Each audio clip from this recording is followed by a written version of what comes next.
projects. Remember to keep safety in mind as you tackle those jobs. We Energies reminds customers to call before you dig.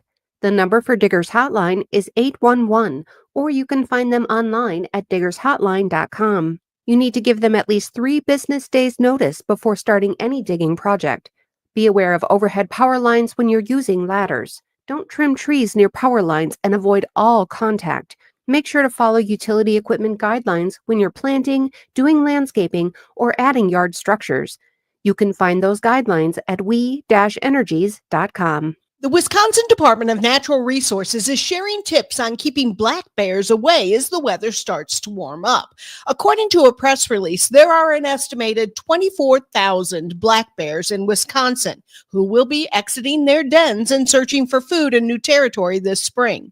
Residents should keep their garbage and pet food inside, remove bird feeders during active bear seasons, and properly clean and store grills. If a black bear does approach your property, you should try to scare it away with loud noises from a safe distance. I'm Lisa Hale, 97.9 WGBW News. For news anytime, log on to WGBW.FM.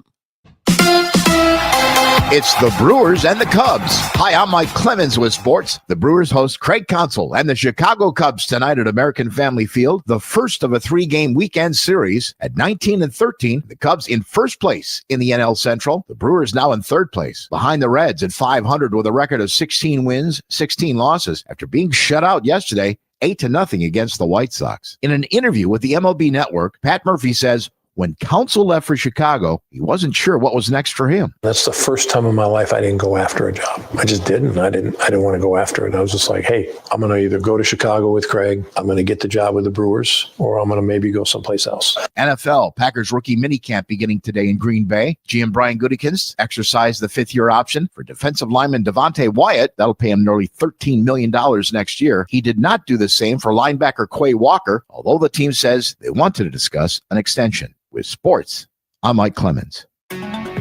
This is your local civic media radio station. Want to hear even more? Anytime? Find all of it at civicmedia.us. I'm meteorologist Mace Michaels. Tonight, mostly cloudy, maybe a shower or two, and a low in the upper 30s. Early clouds to start off tomorrow, then sunshine for the afternoon. Highs in the mid-50s, but warming up into the mid-60s with sunshine for Sunday. Beautiful weekend. Right now, it's 53. The Todd Albaugh Show. How has the first 100 days of Donald Trump affected you personally? I'm so glad for these calls and texts because this is what matters. We can listen to national news, read national news, but it's what we here in Wisconsin are experiencing in our real lives that mattered to me the most, and I think is the best indication of where our state is at. Catch the Todd Albaugh Show at its new time, weekdays 2 to 4 on Civic Media and the Civic Media app. We are the keepers of the wild. For more than 80 years, we've been committed to conserving the natural landscapes that define our nation.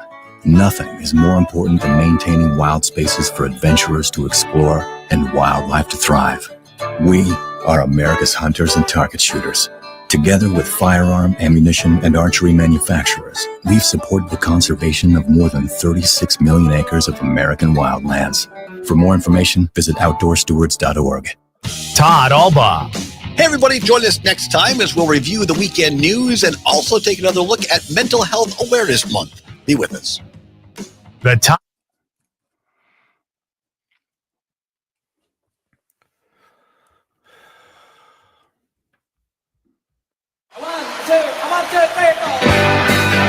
Broadcasting live from the Civic Media Studios in Green Bay, this is Nite with Pete Schwaba, your inside source on everything entertainment from Wisconsin to Hollywood.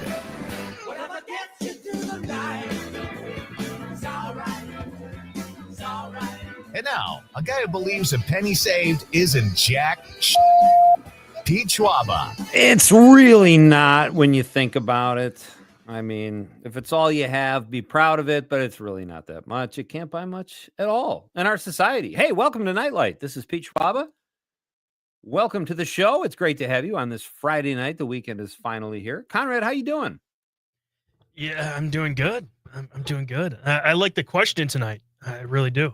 I knew you would, and I'm not a huge Marvel fan myself, but you know what? Let's change things up and let's get right to the question of the night, because we got Matt Miller coming in kind of early tonight from the Milwaukee Film Festival. So here's tonight's question of the night. Let's talk about the question. Okay, question. Question. Pregunta. Question. Okay, I have a question. Questions? This question. Domanda. Question. Questions. What is your favorite Marvel movie or character? There's a big release this weekend, folks. Thunderbolts is finally out in theaters. So it begs the question, what is your favorite Marvel movie or character? And I will admit, Conrad, I'm not a huge Marvel fan. I enjoy the occasional Marvel movie, but I don't rush out to the theaters to see it. But that's our question of the night, folks. So let us know what you think at 855-752-4842, 855-75-CIVIC. Always more fun when you guys participate. Wherever you're listening in the great state of Wisconsin, let us know over the phone, over the app, or on the stream at Facebook, Twix, or YouTube. Let us know what you think. What do you say, man? What's your you're going to see the movie tonight, right?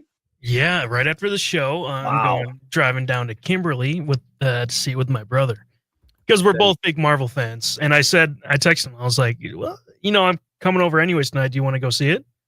He's like, yes. I love it. So and it's got really good reviews. So you guys should be in for a treat. So and they're the Dream Lounger chairs too. So I'm going to be comfy. Oh yeah. Wait, what's the theater? Marcus Theaters, and it's in Kimberly. Yeah. Okay. Nice. Outstanding. So who's your favorite or what's your favorite movie? Give me your movie and character, because you could speak to both. Yeah, I was gonna say I was gonna do both anyways. So I'll say my favorite movie is the original Iron Man, because that's the first Marvel movie I saw, and it really started it off for me. And I was like, this is amazing. Oh wow. I don't remember what age, but I really, really liked that movie the first time I saw it. So I'll go with that. But my favorites out of the Marvel universe is, I would say, it's tough. I've been going back and forth because I really liked WandaVision. So Wanda's like one of my favorite characters, because that show was one of the best shows in Marvel, I think. Huh. But it's tough. Iron Man and Captain America, like a tie for me at first. It's funny. I don't know the characters like you do or the movies, but it's hard not to like, just based on what I've seen, Captain America. Yeah. Like Winter Soldier. It's just because of his story before he became a superhero is kind of cool. Yeah. So I would probably say him or Wonder Woman. Oh yeah. I mean, that movie blew me away with Gal Gadot. Like when she's crouching with that shield, and like that is just one of the coolest scenes in any of the Marvel movies I've seen. So I have a tie, but my favorite film, I don't even. Maybe Wonder Woman. I had to stop you there. Just Wonder Woman is actually DC. Is that DC? Yeah. I meant to look that up before the show, but I didn't. So I'm still going to say Wonder Woman. I mean, that is a great movie. All Wonder Woman movies are great. Now it's coming back to me. Isn't that the one where they said finally DC is on the same level as Marvel? I mean, I think, yeah. That movie was, all the Marvel or all the Wonder Woman movies are just fantastic. And I think they do reach to the same level as Marvel. Okay. I should have said Batman. If I was just going to go DC anyway. Yeah, you just want to be Batman Begins is still probably my favorite, but and it's not, the new Batman's not going to be released, so it's postponed, you mean? Well, it might not happen. What do you know? You know something I don't? Spill it, man. Well, I mean, our great news source, Puberty, said it might not happen. It's been postponed, I think, like 2 or 3 times already. Oh, is that right? It was supposed to come out this year, I think. Okay. And it's been postponed to 2026. Might even be postponed to 2027, but I think if it gets postponed one more time, they just might call it quits on it. Okay. Wow. That's the one with Robert Pattinson. Yeah. And that movie was fantastic. Yeah, it was good. It was a little long. I thought it could have been about a half hour shorter, but I say that about a lot of movies, but it did feel like I was in there for 4 hours. So that's our question, folks. Let us know. We'll read your text on the radio. We've got a great show tonight. Matt Miller is here. He is reporting live from the Milwaukee Film Festival. Matt has been taking in all the movies, so he'll give us an update as to what is going on in Milwaukee tonight, and that is just a few minutes away. Matt is going to join us at 6:20, and then we have a special guest. It's kind of a guest. There's been this big debate online about who would win in a fight between a silverback gorilla or 100 men. And I don't know why they went with 100. Maybe they thought that's how many it would take to defeat a silverback gorilla. But it seems like even 20 or 30 dudes, if they all went at the same time, not fearing for their lives, could do it. But I guess the catch is that they all are scared for their lives. So you'd kind of ease in. Anyway, this is all old news, though, folks, because Conrad and I encountered. We stepped out to get lunch one day, and we were up at Heritage Hill, and lo and behold, one of the gorillas got out of the zoo. It was a silverback, and we tried to corral it and get it back in the zoo. And I'll just say it didn't end well for Conrad and me. We're gonna play. We have a clip of that because I was recording it with my phone. I should have probably dove in more and helped Conrad out, but I did record it with my phone, and we'll play that at 6:50 tonight after we let Matt get to his movie. So we've got Matt Miller, our encounter with the silverback gorilla at 6:50, and Mike Clemens, Civic Media Sports Authority, joining the show at 7:05. And also, folks, I know you know this, but I'm going to say it anyway. It is Friday, and that means it is a bar band Friday night. Terry Barr from Max Inc. Radio will join the show at 7:35. She has got 2 great songs and 1 great artist. So we'll talk about that. But Terry is calling in tonight, Conrad. She's actually actually at a little league tournament for her nephew, I believe. But that's so cool because she's still she's a good aunt, but she's still keeping the bar band thing going. She didn't take a vacation day from us, which I love. So we'll hear some new tunes. We'll have some great talks with Terry, Mike, and Matt Miller in just a few minutes. Matt is also going to go over some big summer releases for the blockbuster releases that basically it's here. Summer movie season. I mean, it's May, and this is when it starts. This is about the time last year that The Fall Guy came out. Maybe it was already out. Maybe it was late April. Great movie. You just lost any credibility after your Marvel stuff. I remember what I said. The last time I watched it, I fell asleep. So The Fall Guy? Yeah. I kind of do remember that. I almost watched a movie last night. I was looking for something to watch. I still can't. I'm still putting off White Lotus season 3 for some reason. I have to be in the right mind frame or mindset to watch that. But I went. I think it was on Netflix. This film came up called Classified, starring Aaron Eckhart. And I like Aaron Eckhart a lot, but man, has he made some dogs. This guy makes great films. He's a great actor, but he makes some clunkers.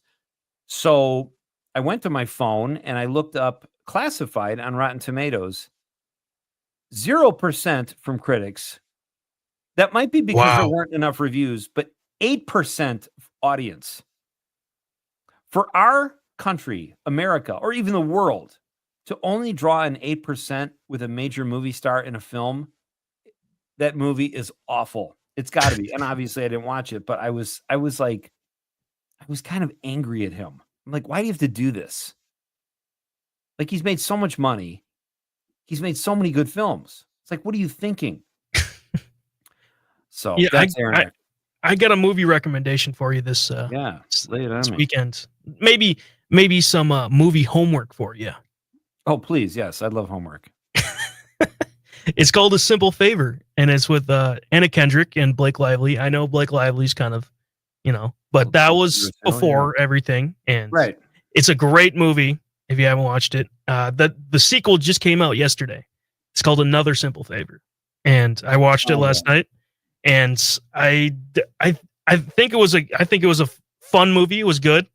Some of the critics were right about it, but also I think people just don't like Blake Lively, so they panned it. You kind of you were concerned last night after you read the review for that movie. That didn't pan out. Like, everything was okay. I think it was a good sequel. I don't think it was terrible. All right. I settled on Office Space last night. I went to a there you go. classic, which I haven't seen in about 10 years. So I thought I'll put in Office Space. I'll go to bed happy. And boy, did I.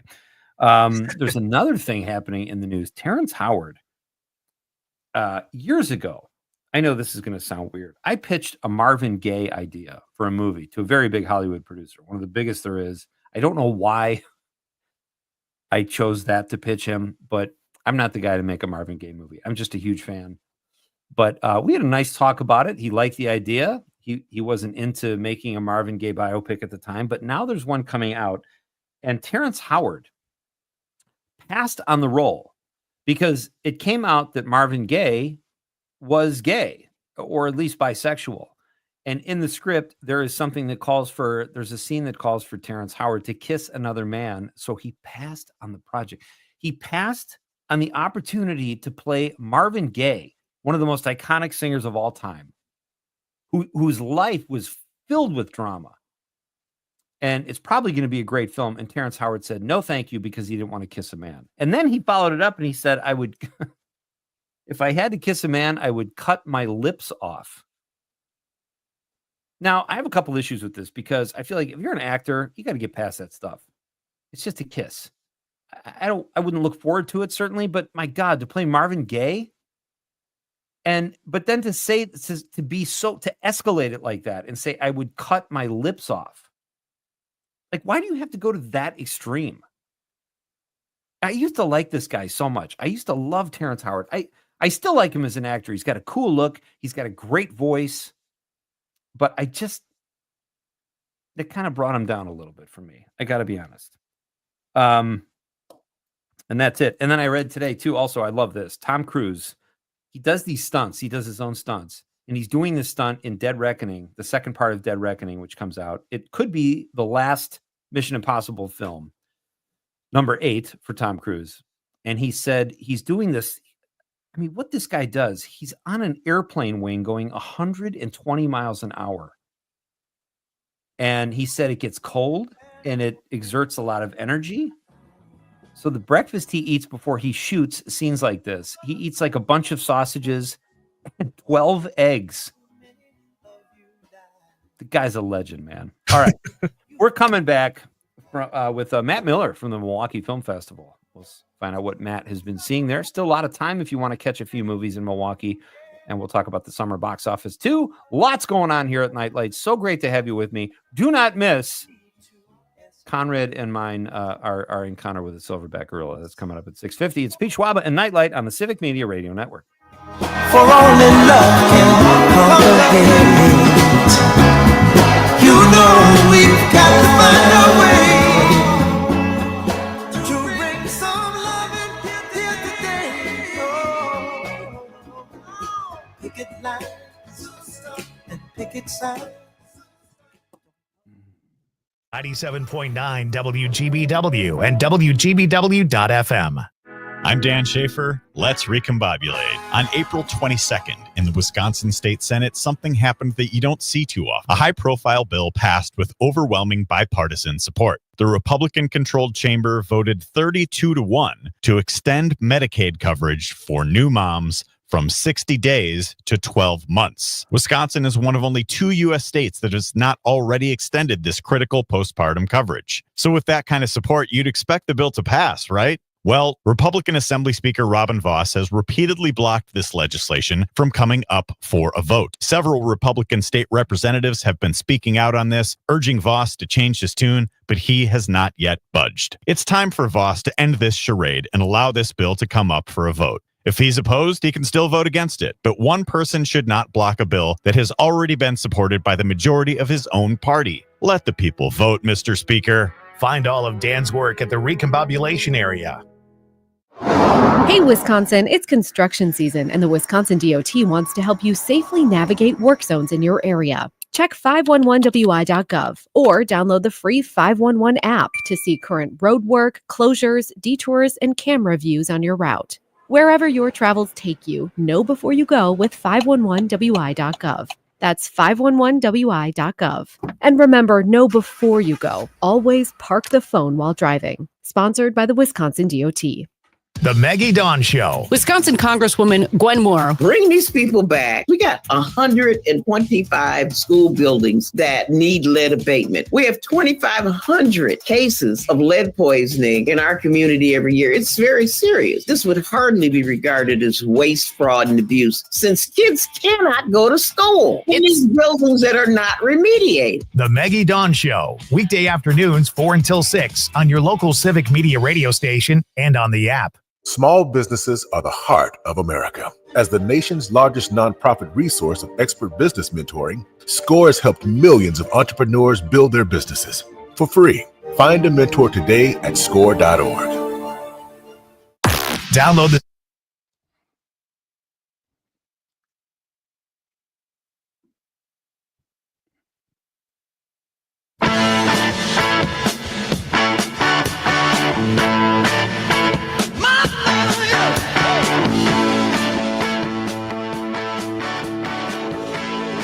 Welcome back. Before I forget, I don't want to forget Bud's text. Bud listens overnights while he's around Madison delivering papers. He says, "Hey, Pete Conrad called it. My least favorite emoji is a rubber banded newspaper with raindrops falling on it." Very responsible, Bud. He says, apparently subscribers hate to read wet newspapers. It does happen occasionally. By the way, I don't know if that emoji exists. Love your show, Bud from Janesville. Thank you, Bud. And you know what? Who's to say you can't switch careers now and create emojis? I love that. Bud continues. Great interview with Dobie Maxwell, Pete. I really enjoy the comedians you have on. I don't see many movies, so I usually half listen when you're talking movies. Not cool, Bud. He says, love your show. Bud from Janesville. P.S. Subscribers are going to start complaining about late papers since I'm taking too much time to text you. Keep texting, Bud. And then he apologized for signing Conrad's name with a C. That's all right, Bud. Conrad doesn't really care. He's a pretty good sport about that. And please keep listening and please keep texting, but use two hands when you're driving, Bud. All right. So Mike Clemens at 7:05, Conrad and I taking on a silverback gorilla at 6:50, Terry Barr at 7:35. That's a show, folks. It's a Friday night. Perfect way to send you into the weekend. And right now, I'm excited to welcome my next guest. He's a regular here at Nite, and he is a Milwaukee film critic who joins us from the Milwaukee Film Festival tonight, our pal, Matt Miller. Hey, Matt. Hey, I am reporting on location tonight at the Oriental Theater. That's fantastic. How does it look? Is it beautiful? That's one of my favorite movie theaters anywhere. It is resplendent. I always tell people the Oriental Theater is my favorite place in all of Milwaukee. That's probably the film fan in me saying that, but I just think there's nothing like seeing a movie at the Oriental. And we're all very excited. It's a centerpiece movie tonight. They're screening the documentary, The Librarians. Obviously, very politically of the moment, talking about book banning in libraries and freedom of speech. So I think it's going to be a very powerful movie, very potent one for our current political environment, and very excited to check that one out. That's fantastic. You know, it's funny with the book banning, Matt. A friend of mine, Dave Patterson, his mom wrote The Bridge to Terabithia, Catherine Patterson, a Newbery winner. Yeah. Yeah, and he wrote the film version. He's been on the show several times. Really great guy. That book I decided to read with my daughter while she was in middle school, and I wept twice. It's such beautiful writing, and that book has been banned. And I'm like, what is the matter with people? Like, I just don't get it. So that is a great movie. I haven't seen it, but I've heard really good things about The Librarians. Yeah, and I believe the director, is Kim Snyder, who directed a documentary called Us Kids about the growing political young movement. Really excited to check this one out tonight. Screening's at 7, so if you're listening and you're in the Milwaukee area, come on down. You got time, and say hi to Matt Miller. What have you? What's been the vibe there, Matt? Have you just been going to the movies? Have you gone to any events? What else have you seen? Let's start there.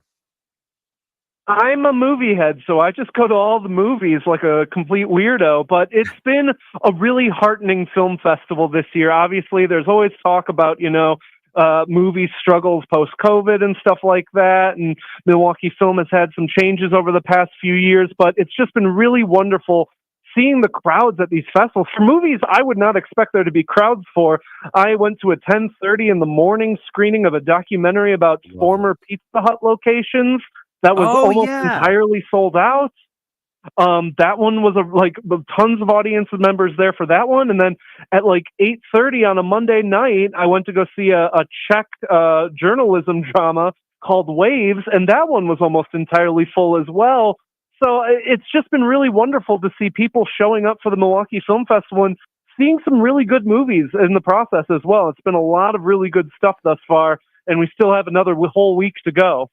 Yeah, that's great that it's a two-week dealio. What was the Pizza Hut documentary like? Was that really cool? I really liked it. That's actually one of the standouts of the festival for me. It's called Slice of Life, The American Dream and Former Pizza Huts. And it's a documentary that kind of goes to various Pizza Hut locations throughout the country that closed. If you remember those iconic kind of Pizza Hut locations with the kind of slice-shaped windows. Yeah. And it goes to these former Pizza Hut locations that have become something else, that in one case became one of the first LGBTQ churches in Florida. Another one became a barbecue shop in Illinois. Another one became a dispensary in Colorado, and kind of detailing how all these locations kind of paint a picture of America and of the American dream and kind of, the transformation that our country does. I thought it was really great, really charming, really good subjects. That's been one of the three standouts, I would say, of the festival for me so far. So have you seen the movie, The Secret Mall Apartment? I did. I was actually going to say that is another one of the standout movies that I saw at the film festival this year. It's very fun for people who don't know and can't tell by the title of the movie. It is about some people who built a secret apartment in a mall in Providence. And it's a very fun documentary, kind of a caper documentary, but also gets into, was this art and what is the definition of art? And, the people trying to, in their way, fight back against kind of this corporate behemoth taking over Providence, Rhode Island. I really liked Secret Mall Apartment. I'm hoping that maybe it comes back for a post-festival run. But yeah, that one's really tremendous if people can seek that one out wherever you can find it. I thought that was just like the coolest sounding movie, and I love the poster. It just got me. It really hooked me. I can't wait to see it. I'm sure it'll end up streaming somewhere. But Matt Miller is here. We're going to talk about the Milwaukee Film Festival for a couple more minutes, and then we'll talk about the summer blockbuster season, which is upon us, folks. He is reporting live from the Milwaukee Film Festival. Get down to the Oriental tonight and check out Librarians if you're looking for something to do. Matt will be there, and he will be here after the news. We'll be right back. It's Night Light with Pete Schwaba on the Civic Media Radio Network.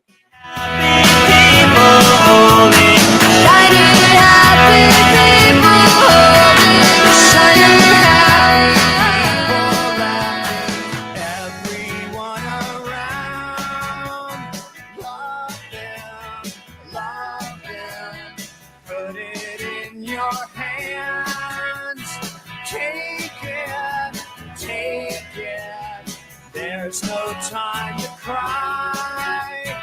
Happy, put it in your heart. From Denmark to De Pere, this is 97.9 WGBW. Local radio for you and your community. It's Civic Media's mission with stations across Wisconsin. Find your favorites at civicmedia.us.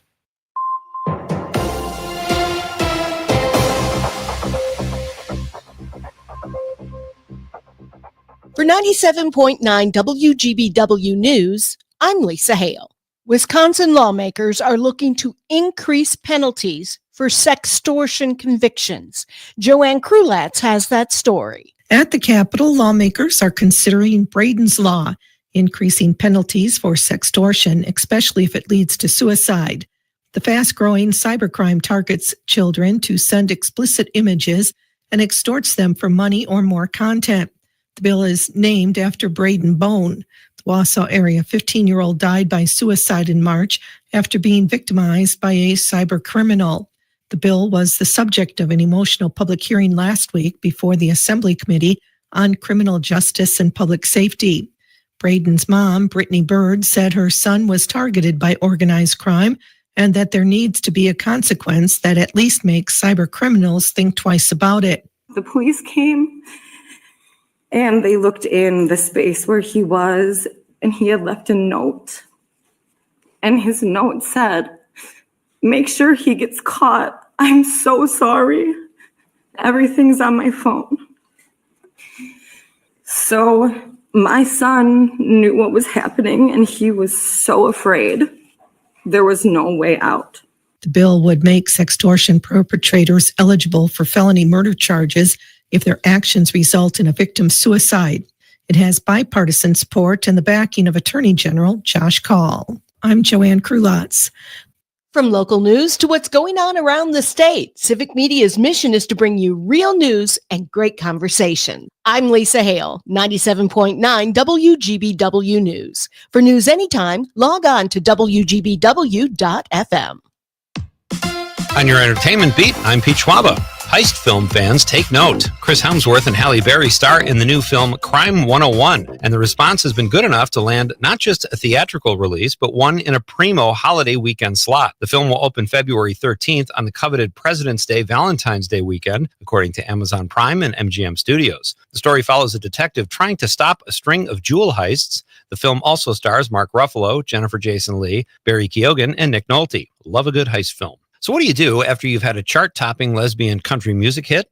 If you're Chappell Roan, you become an actress. TheWrap.com reports that the singer recently met with her idol, director John Waters. The two hit it off as Waters suggested the possibility. When Roan said, "I'm not an actress, I'm a singer," Waters replied, "Every singer is an actress." Roan's response, "If John Waters says I'm an actress, maybe I am. Maybe she is." For more showbiz fun, tune into Nightlight with me, Pete Schwaba. Weeknights from 6 to 8 p.m. on the Civic Media Radio Network. This report sponsored by the City of Marinette, home of the Queen Marinette Run the River Powerboat Races, June 7th and 8th. More details at fishonmarinette.com. I'm meteorologist Mace Michaels. Tonight, mostly cloudy, maybe a shower or two, and a low in the upper 30s. Early clouds to start off tomorrow, then sunshine for the afternoon. Highs in the mid-50s, but warming up into the mid-60s with sunshine for Sunday. Beautiful weekend. Right now, it's 53. Mark your calendars for heart-pumping, exhilarating action at the 2025 Queen Marinette's Run the River Powerboat Races in Marinette, Wisconsin on June 7th and 8th. The action will be nonstop as these high-octane boats reach speeds of over 105 miles per hour. Races kick off on Saturday and Sunday at 12:30 p.m. and run throughout the day. Free for the whole family, this is the perfect summertime weekend getaway. For more information, head to fishonmarinette.com and click on the events page. The Todd Albaugh Show. How has the first 100 days of Donald Trump affected you personally? I'm so glad for these calls and texts because this is what matters. We can listen to national news, read national news, but it's what we here in Wisconsin are experiencing in our real lives that mattered to me the most, and I think is the best indication of where our state is at. Catch the Todd Albaugh Show at its new time, weekdays 2 to 4 on Civic Media and the Civic Media app. Lean Local with Jim Schmidt. We'll soon be electing a new pope. We talk about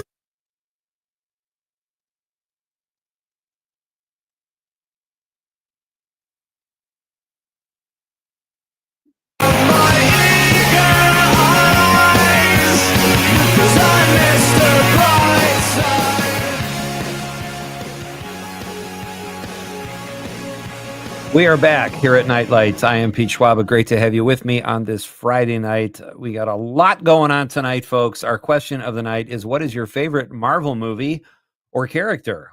I said mistakenly Wonder Woman. That shows you what I know about Marvel. But I kind of suspected I was off on that one. I kind of thought it was DC. And Conrad says Iron Man. So right now on the phone with us is our buddy Matt Miller. He is calling us live from the Milwaukee Film Festival, where he is about to see The Librarians at the beautiful Oriental Theater. Matt, what else have you seen? Did you see a movie by any chance called The Dells? Unfortunately, that was on my to-do list. It was on my hot list, and unfortunately, I had to eat dinner. I had to finally make some time to eat food and drink water. So unfortunately, I wasn't able to see The Dells, but I heard very good things about that one. Oh, I'm sorry. I thought you were serious about movie watching, Matt. I know. Here I was thinking I was a dedicated cinephile, and instead I'm just a nerd. I know another film tonight playing, because I think my son is going to go see it, is AJ Goes to the Dog Park. That looks really interesting, and I had the filmmakers on the show here. Have you heard anything about that?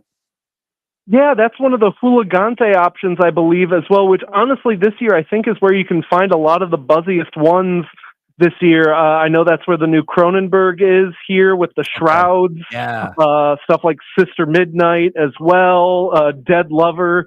Lots of really fun, weird stuff to be found in that Hooligante selection. And I've heard some people have checked out that AJ Goes to the Park and have had a really good time with it. Kind of almost seems like maybe it's got like a Joe Pera vibe to it, which is a fun vibe to have. So another one people can check out at the film festival.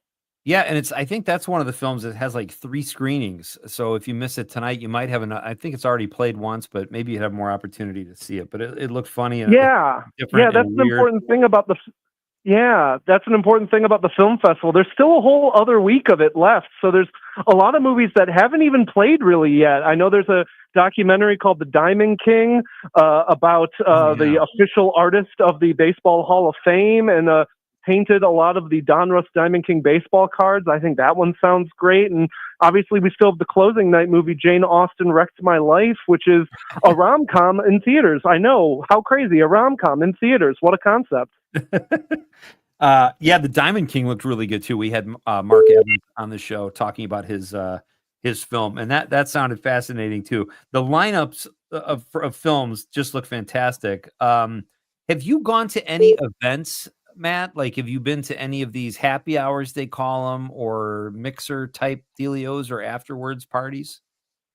Unfortunately, I haven't. I'm not much of a party guy, and I haven't been able to make my way to many of those yet. But obviously, that's kind of the cool part of the film festival is that it is as much about what's off screen as it is on. That you get, to have these really cool interactions with either your fellow filmgoers or with the directors of the film. I know in the case of the opening night film, Sally, the director was here in town for that, and I believe one of the subjects was as well. So it's always a really exciting way to see a movie, to know that, there's stuff going on beyond the theater as well. Absolutely. Let's switch, Matt. I know you're limited on time tonight. We'll get you out of here before the next break, but what the summer box office is basically here, like you mentioned earlier in our text exchange. I was thinking it was Mission Impossible: The Final Reckoning kind of kicked it off, but what are you looking forward to? What do you think will be the big, obviously Mission Impossible, but after that, what are you looking forward to this summer? Yeah, I'm actually really looking forward to this year's summer blockbuster lineup. Obviously, it's a lot of franchises. Obviously, it's a lot of, traditional blockbuster stuff, but I do think some of it has a little bit more personality this year. You have your Mission Impossibles, which has, Tom Cruise, like, putting in an effort the way no other movie star is putting in an effort. You've got the live action Lilo and Stitch movie, which actually looks really charming. You've got a lot of interesting horror stuff this summer coming out. With 28 Years Later, which is not only a sequel to the very good zombie movie from about 20 years ago at this point, but also is the first Danny Boyle movie to come out in about 5 years. For those who don't know, Danny Boyle did Trainspotting. He did Slumdog Millionaire. For some odd reason, his career is kind of, unfortunately, I just think they don't make the kind of movies that he's very good at making anymore. So I'm excited to see a new Danny Boyle movie coming out. A new movie called Weapons from the director of Barbarian, the horror movie hit from a few years ago. Oh, yeah. So it's a really good mix this summer. We don't oftentimes have a good mix of a summer, but this year you've got original movies, you've got some comedies with the Naked Gun reboot, and you've got franchises that I think people are actually excited about the new installments, as opposed to, franchises where it kind of just feels like, well, our board at the studio told us that we have to make a new sequel because it hasn't made $1 billion lately. There's not as many of those kind of, dead in the water franchise movies as we sometimes get in the summer. Danny Boyle too directed. I think he directed the first 28 Days, but then did not direct the second one. So that's interesting that he's coming back. And I liked the second one too, but I'm excited to see this one as well. What have you heard anything? And I agree with you, Tom Cruise. I was just reading before on the show his breakfast he eats before he does these crazy cliff climbing, plane flipping scenes where he eats 12 eggs and all this sausage because he burns so many calories and it's cold apparently. Have you heard anything about the movie? I know it's going to be awesome. Yeah, I don't think they've premiered it yet, so I haven't heard much, but there's obviously a lot of excitement about it. It is, giant air quotes, the final Mission Impossible movie. Yeah. I'm sure they'll try to reboot it in a few years, but I think this will definitely be the last one Tom Cruise has planned for a while. And, I mean, the movies he's made with McQuarrie, Christopher McQuarrie, his writer-director, he's joined the franchise ever since Rogue Nation, and he just really is in tune with what Tom Cruise is best at. I love the way he captures these old school stunts, these insane stunts that he does. So that's definitely one of the top 5 movies this summer that I'm looking forward to. And going to see that one on the largest screen possible. Absolutely. Absolutely. Yeah. And I think I can, I'm going to watch all of them ahead of time too, before I go and see that one, just so I'm completely The thing is, caught up. they're all really good. They're almost all really good. I don't like Mission Impossible 2, but otherwise else, you've got a really good marathon there. Absolutely. No, Mission Impossible 2 was horrible. And it was written by Robert Towne, which was crazy, but I think it was like a paycheck because that movie lost me. But other than that, you're right. Yeah. They've all been amazing. Like it's an incredible franchise. And also, honestly, if Mission Impossible 2 is the worst entry in your franchise, that's a pretty good franchise, because at least Mission Impossible 2 has that crazy operatic John Woo about it. You know, at least it's got a personality. You know, Right. it's not a boring, bad franchise entry like so many franchises are out there. Very well said. So let's talk about, you saw Matt Miller is my guest. Check out his work at A Man About Film. I assume you'll have an article after the Milwaukee Film Festival, Matt, on your Substack. We'll look forward to reading that at some point. But what have you seen? I know we talked about, I have not seen Sinners yet, but you have. Did you like Sinners?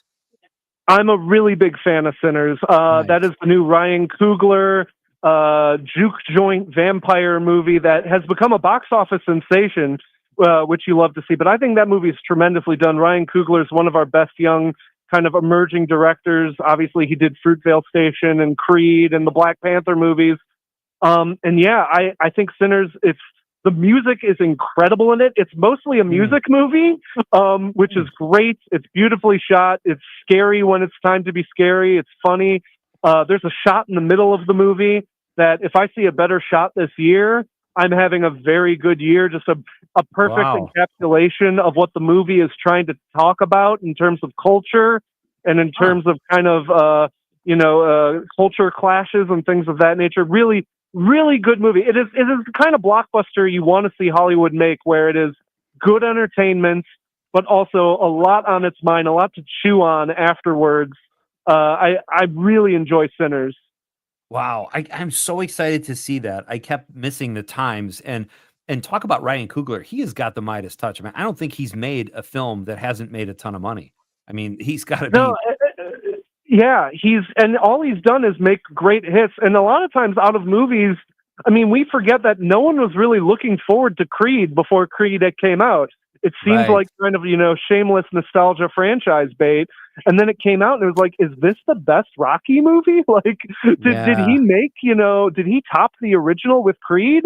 And then obviously he did Black Panther, which I think is probably the second best Marvel movie across all of its 30-some movies at this point. I think that's in the conversation. And even Wakanda Forever, for a movie that had so much riding on it, and, its lead passes away, and, it's in the weird MCU stew of trying to set up this post-Endgame world. I think that movie actually is a lot better than people might think. The Ryan Coogler part of that movie is really good. Yeah, well said.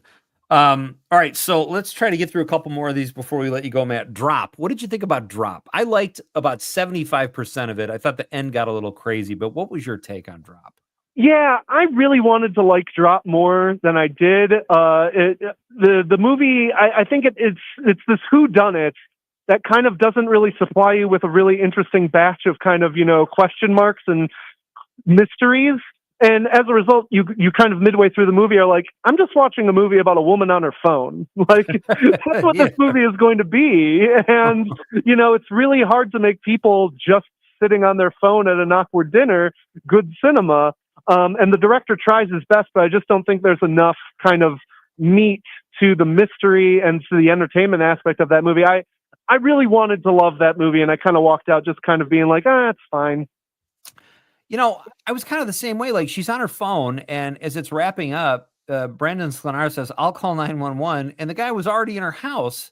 And then she takes the elevator down 80 floors, gets in her car, hits traffic, gets to her house, and somehow the thing's not over, right? It's just sloppy writing. That can be fixed. It was really frustrating. Yeah, and I think the movie starts poorly too, because this movie, which seems like it's going to be a light, fun, kind of like dinner whodunit murder thing, and it starts and it wants to be this, stereotypical 21st century. No, actually, this horror movie is about trauma, and it's about these heavy subjects, and I think that's fine. I think there are a lot of really good horror movies about trauma and about how, the real monster in this movie is depression and all these kind of mental things, and I think there are really good movies about that. We don't need every single horror movie to be, but actually it's about trauma. It'd be nice in the case of, and especially in the case of Drop, which it feels like such a tonal clash with the rest of the movie, which is supposed to be, kind of this lighter, fun, kind of weird, contrived dinner Hitchcock mystery, to kind of have this really serious undertone to start the thing, kind of just, you're not buckled in for a wild ride. You're kind of like, oh, this is a darker thing than I really want. Right. Matt, we got about 30 or 40 seconds left, Matt. Did you see Warfare? I did see Warfare. I think Warfare is quite a good movie. That's the new war movie directed by Alex Garland, who we just talked about. He's worked with Danny Boyle a lot in the past. He actually wrote 28 Days Later. And it is an Iraq war movie, very immersive, doesn't make you want to go to war. It's a very effective anti-war movie. I thought it was outstanding. I really did. And I look forward to doing this again soon, buddy. I know you got a movie to get to, but I appreciate you taking the time out. Thank you so much, and enjoy your hometown movie festival, Matt. It's fantastic. Pete, thank you so much for having me. Always. We'll get a wrap up when this thing's done, but thanks so much, Matt. You bet. Okay, buddy. All right, that's Matt Miller. We are coming right back with Conrad and me taking on a silverback gorilla. It's right after the break, folks. This is Pete Schwaba and Nightlight on the Civic Media Radio Network. And it breaks my heart when a teardrop falls. I wanna cry alone when you feel that blue. As Wisconsin as a fish fry on a Friday night, this is the Civic Media Radio Network. Why'd I go to the doctor? My heart would race just taking my son to practice. It didn't feel right. So I got checked out. Turns out I have atrial fibrillation, which increases the risk of stroke about 5 times. Symptoms like irregular heartbeat, heart racing, chest pain, shortness of breath, fatigue, or lightheadedness can come and go. But if it's AFib, the risk of stroke remains. If you have symptoms, contact a doctor. I'm so glad I did. Visit notimetowait.com. Sponsored by Bristol-Myers Squibb and Pfizer. The draft is done, and our top craft pick votes are in. We narrowed it down to 10 top contenders, and after hundreds of votes, the winners have been crowned. Congratulations to Old Station 31 Spirits in Dale, the winner of the Mino and the Mayor Top Craft Pick promotion. Plus, just for voting, Rhonda Schrader walks away with $250 in gift cards from our participating sponsors. Mino and the Mayor's Top Craft Picks, drafting Wisconsin's finest one sip at a time. You've been waiting almost all year, and it's finally here. Hey, it's Amanda with another new Wisco 411 for you, brought to you by Area 509 in Appleton. And May the 4th is on its way. And there's no better way to do that than with some Star Wars trivia on Sunday, May 4th at 5 p.m. at the Appleton Beer Factory, where there'll be gift certificates and show tickets given away, costume contests, and of course, the trivia. Do you think you have what it takes to win? Is the force strong with you? Go to WGBW.FM and click events to find out. It's the Eco Minute powered by Clean Wisconsin, your environmental voice since 1970. I'm Amy Barrio. Wisconsin's general fishing season opens May 3rd with more than 15,000 lakes, 42,000 miles of streams and rivers, 1,000 miles of Great Lakes shoreline, and 260 miles of the Mississippi River. There are plenty of great places to cast your line. But you might want to check out the DNR's fish consumption advisories before you head out. Wisconsin's fish can be contaminated with mercury, PFAS chemicals, and PCBs. No Mow May is here, but experts say you don't have to go too crazy to protect pollinators in your yard. Instead, support pollinator habitat all year round by planting native perennial flowers, leaving some fallen leaves and old plant matter in a few areas. That creates cover for underground bumblebee nests, and avoid using pesticides and other chemicals. Knowledge is power. For a deep dive into environmental issues in Wisconsin, check out my Defender podcast at cleanwisconsin.org or wherever you get your podcasts. Wounded Warrior Project has been there for me since that first day in the hospital. They got me out of the house. They got me connected with other veterans, and they helped me face my PTSD. They support me and my family at every turn. And now I'm helping other warriors realize that they're not alone. Through our hands-on programs, supportive community, and ongoing advocacy, we help post 9/11 veterans realize what's possible. Learn more at woundedwarriorproject.org/possible.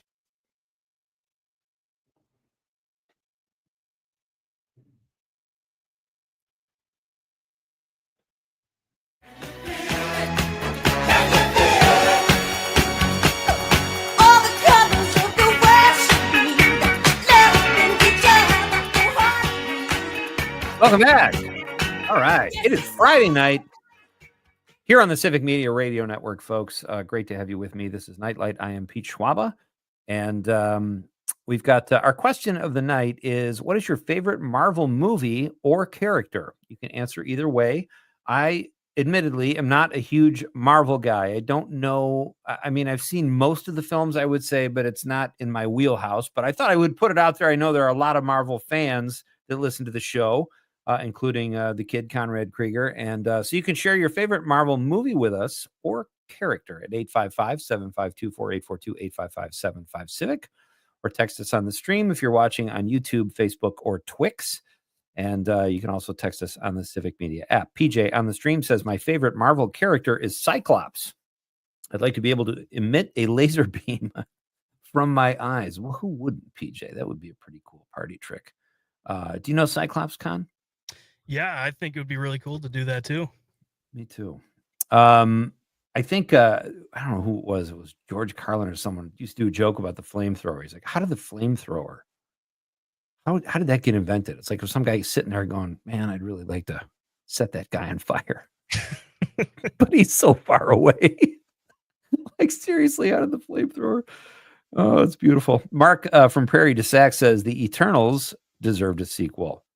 Yes, it the does. Angelina Jolie one, right? That was kind of a big movie, right? I think it did well. Was it? I think it. I don't remember her being in that, to be honest. I think it was Angelina Jolie and then the girl from Crazy Rich Asians. So the Gemma. Eternals starred Kit Harington. Yeah, Kit Harington. Yeah, I just pulled it up. Salma Hayek. Yeah, Angelina Jolie's in it, and Richard Madden. Gemma Chan, too, from Crazy Rich Asians. I didn't know her name, but I knew she was. Oh, Barry Keoghan, our bathtub pal. Yeah.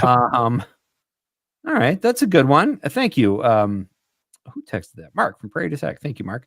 Susan from McFarland says, good evening, Pete and Conrad. I'm driving, so I'll probably spell Conrad wrong. You did, but that's okay. She says, anyway, my first question is, why would men want to fight a silverback gorilla? And my favorite Marvel movies are actually Doctor Strange. I really haven't finished them anyway. Have a nice evening.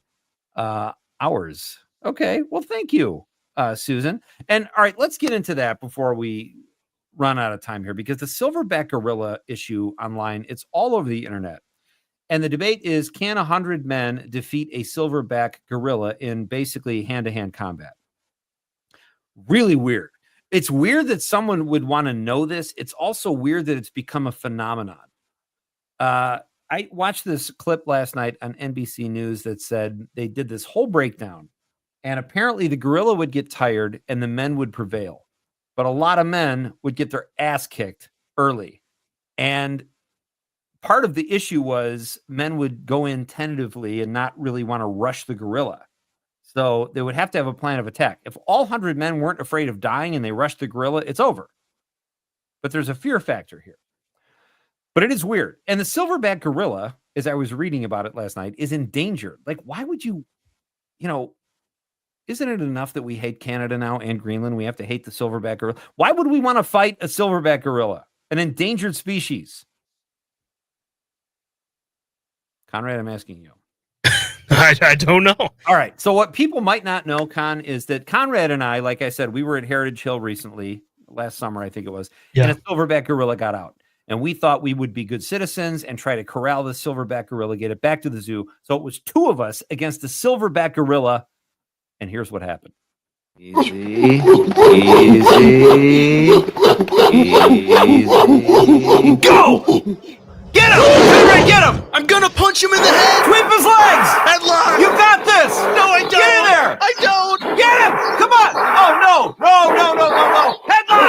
No! Kick him in the balls! Oh, he's fighting dirty! Come on, grab him! Oh, he's got my legs! You got this! I got him!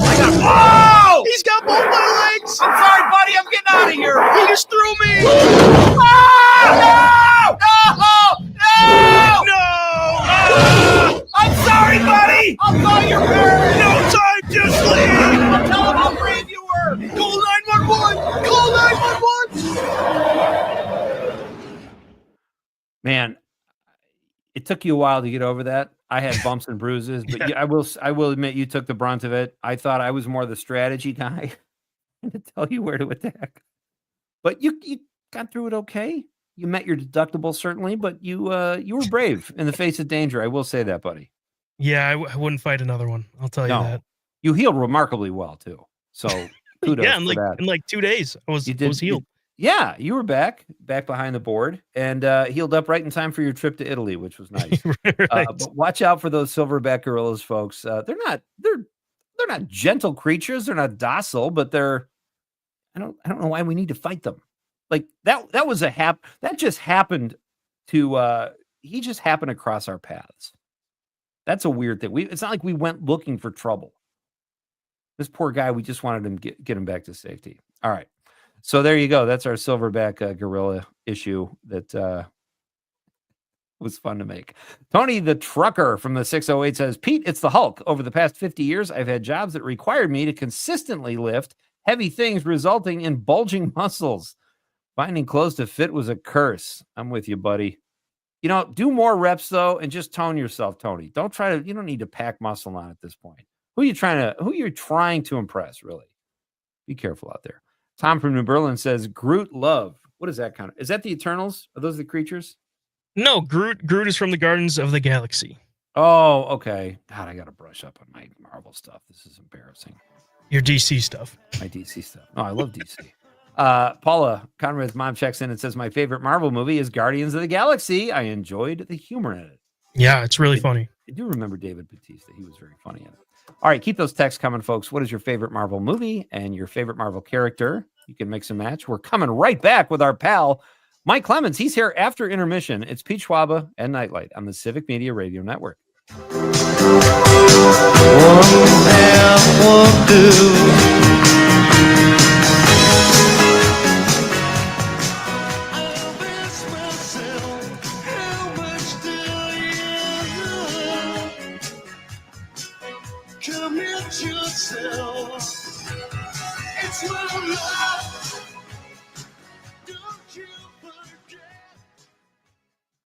This is 97.9 WGBW Denmark, Green Bay's real news and great conversation, a Civic Media radio station.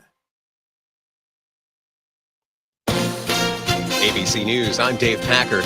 Wall Street closed the week with a ninth straight day of gains, spurred on by better than expected jobs numbers. 177,000 jobs added last month. ABC's Alexis Christoforous. This is the first report that covers at least a period of time when Trump announced his tariffs on April 2nd. And it shows a solid job market. It shows that we had momentum going into what could be a very difficult period. I think the question now is, can that momentum get us through to the other side? President Trump posting on a social media that Harvard University should lose its centuries-old tax-exempt status. A Harvard spokesperson on Friday said that Trump's move is unlawful and would have great consequences for the future of higher education. Construction and staffing shortages at a radar control facility in Philadelphia, causing travel headaches for folks trying to get out of Newark Airport. Hundreds of flight delays. A deadly crash near Yellowstone National Park. A tour van and a pickup truck colliding. 7 people dead. This is ABC News. your news, conversations, and a whole lot of fun. It's all on your local Civic Media radio station or the Civic Media app. For 97.9 WGBW News, I'm Lisa Haight. The crime was over 10 years ago, but memories of a Waukesha attack involving then teenage girls keep coming back. Stuart J. Waddles has more from southeastern Wisconsin. The release of one of the girls in the Slender Man stabbing has been postponed after the proposed group home location was found to be just 8 miles from her victim's home.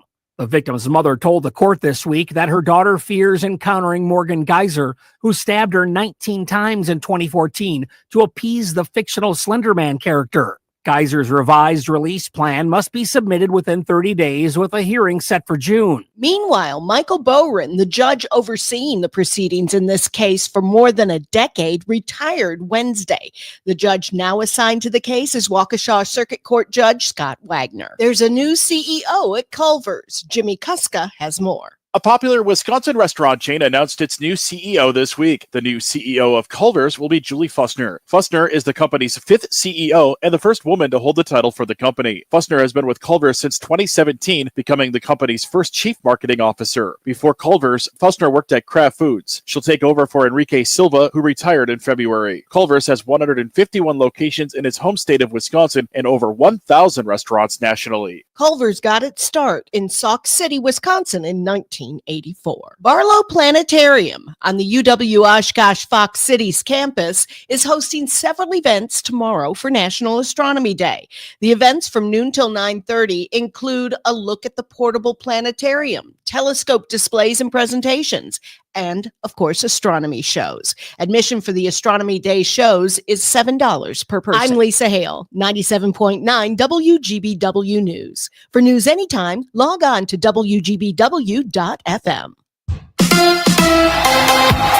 Brewer baseball tonight. Hi, I'm Mike Clemens with sports. It should be a packed house tonight when the Brewers host the Chicago Cubs at AmFam Field in Milwaukee. Game 1 of a 3-game weekend series. Right-hander Ben Brown on the mound tonight for Chicago against the Brewers' Quinn Priester. Good news on the return of Brandon Woodruff, who pitched 5 2/3 innings for the Wisconsin Timber Rattlers, allowing just 1 run on 3 hits as he comes back from that shoulder surgery. Felt pretty good. Each and every outing has been a little different in terms of the way the body feels, but it feels great. Shoulder felt good. Now it's just more about, as I'm getting into these outings after a year and a half, this is my 4th one. It's all about getting the delivery in place and just trying to execute pitches. NFL, the Packers beginning their 3-day rookie minicamp today in Green Bay. In Madison, a loss for the Wisconsin Badgers women's volleyball team. Sophomore Lola Schumacher deciding to enter the transfer portal. She's one of their best players.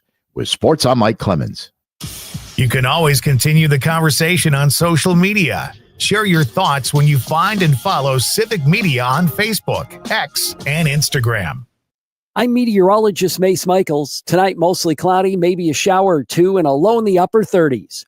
Early clouds to start off tomorrow, then sunshine for the afternoon. Highs in the mid-50s, but warming up into the mid-60s with sunshine for Sunday. Beautiful weekend. Right now, it's 53.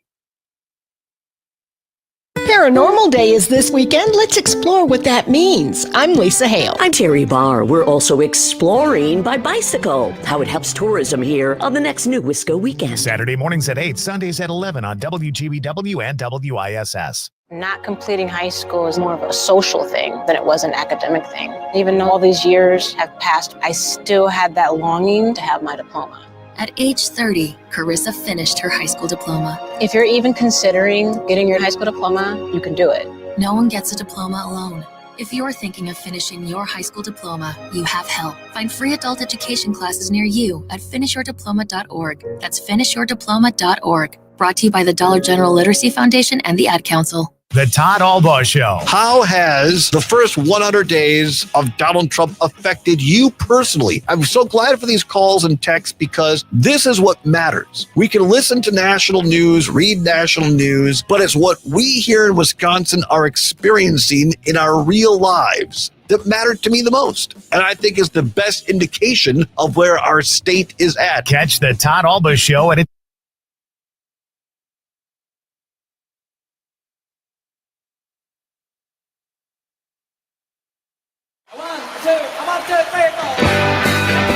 Broadcasting live from the Civic Media Studios in Green Bay, this is Night Light with Pete Schwaba, your inside source on everything entertainment from Wisconsin to Hollywood.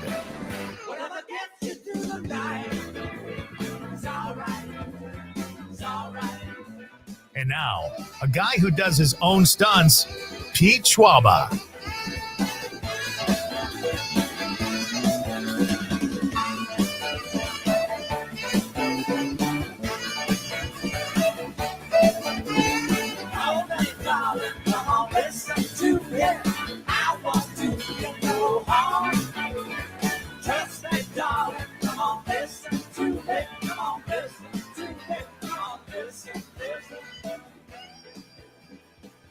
Pete, are you there?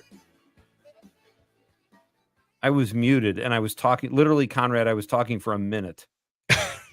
Your camera wasn't on. I just did the most beautiful comeback on the show. It would have won me. It would have won me a what is it? A local Emmy, maybe a regional Emmy. Okay. And I had my voice. Oh my God! Wait, welcome back to Night Light, ladies and gentlemen. That is one of the flaws of doing the show from home. But it is great to have you with me as we start Act 2 tonight, and having a lot of fun here. Matt Miller was here. We played some audio of Conrad and I fighting a silverback gorilla. There was only 2 of us. We did our best, and we've still got Terry Barr coming up at 7:35 on a Bar Band Friday night. And our pal Mike Clemens is going to join us in just a second. Our question of the night is, what is your favorite Marvel movie or character? Share that with us on the text line at 855-752-4842, 855-75-CIVIC, or on the app or on the stream if you're watching on YouTube, Facebook, or Twix. Great to have you with me on this Friday night. It's great to have Mike Clemens with me in studio. I only wish I were there to have welcomed him in person. Hey, buddy, how are you? Good, Pete. How are you? Good. You look good there with the WGBW behind you. Yeah. Yeah. Did you work out of there a lot with the draft when you were in town? Yeah. I actually used the facility here downtown. Worked out great. Only one parking ticket. And right now, you guys, it's downtown on Friday night in Green Bay. It's hopping. I'm parked like an Schwaba. I mean, I'm about 3-4 blocks away or so. Listen, go next door, Mike. Get yourself some gelato. It's delicious. Oh, Jocelyn and Atby, I think is his name. Wonderful people. I'll say hi to him for you. Yeah, if I had known you were coming in, I don't know why we didn't. I thought for some reason you were on the phone. I would have been there because it would have been great to see you. But it's great to see you like this, and I appreciate you taking the time out tonight. Well, it came up because we got rookie mini camp going on this weekend for the Packers, and then tomorrow night I got Brewers and Cubs to cover at American Family Field, and then the Sunday afternoon game, and then the Astros come to town. So drove up this morning and got here, and then we got to talk to all the players, all the rookie draft picks, starting with Matthew Golden, the wide receiver out of Texas they took in the first round. Conrad was there in person out there in the crowd, watching it as it happened. And I'm excited, man. I said to him today, has this been a blur? Because 9 years ago, Pete, he and his mom were living outside of a Walmart. Oh my gosh. With no place to live. Wow. And he's in junior high. And he's gone from that to high school, to a family taking him in for 3 years, to getting into Houston, and then transferring over to Texas and the Longhorns, where he's in more of a pro set, and then getting in the first round pick and being on that giant stage in front of 200,000 people. I mean, that's been a blur. Jeez. But he said, I work hard at this every day, and that's how I'm here. And yeah, every once in a while he has to catch his breath, but I'm really excited to see what this we're going to get to see him in practice tomorrow. That's across exciting. the street. And I'm sure no one is more excited than Jordan Love. What do you make of that, Mike? That they didn't really draft receivers in the first round for Favre or Aaron Rodgers, but here we go. This guy runs like a 3.1 40. He's very fast. I saw him last night in a video running the 40. It was incredible. Just from what I've watched of his tape at Texas, a little bit of him reminds me of that first year with a guy named Greg Jennings, who could have that kind of breakaway speed, the good hands. Now we just want to see how crisp the routes are, how smart of a player he is, because Greg was very smart. Greg Jennings, man, I remember his rookie mini camp, and me doing reports and say, this dude looks like he's been here 5 years. I mean, he took off right away with Favre, and led them. He said that outside threat. And then they had all those different receivers back then from different sizes and shapes, and and a tight end and Jermichael Finley and everything like that. But we'll see. I get to see him work out for the first time tomorrow.